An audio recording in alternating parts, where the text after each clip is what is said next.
Nagbabala ang Manila Electric Company laban sa kumakalat na peking refund sa pamamagitan ng text messages na ipinadadala umano sa e-wallet. Ayon sa tagapagsalita ng Meralco na si Joe Saldarriaga, ang nasabing text scam ay mayroong URL link na kung i-click na makakatanggap ay mapupunta sa isang phishing site.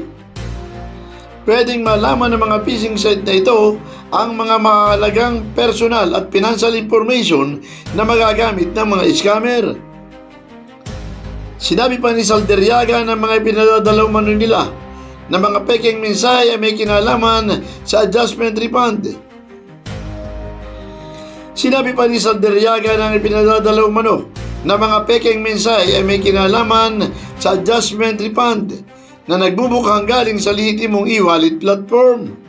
Paglilinaw pa ni Saldarriaga na hindi gumagamit ang Meralco ng e-wallet o anumang third-party platform para mag-proseso ng refund. Sa halip, ito i-apply direkta sa monthly bill ng customer.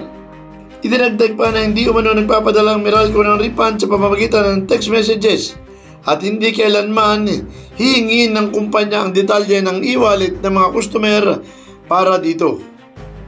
Mula dito sa punong tanggapan ng Meralco, Felix Tambongco, The Observer News, DWRV 103.9 News FM. Ikaw ang una.